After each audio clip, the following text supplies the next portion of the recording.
توڑنا نہیں جوڑنا سیکھیں، کیونکہ توڑنے والوں کی حویلیاں بھی ویران رہتی ہیں اور جوڑنے والوں کی قبریں بھی آباد رہتی ہیں۔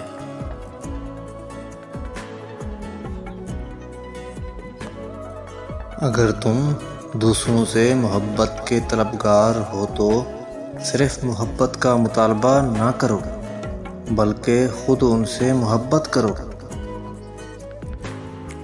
اگر شوق والے پیدا ہو جائیں تو ساز کے اندر سے نغمہ پیدا ہو جاتا ہے۔ اس علم کا کیا فائدہ جس سے اپنے سے باہر تو روشنی پھیلتی ہو اور من میں اندھیرا ہی اندھیرا نظر آئے۔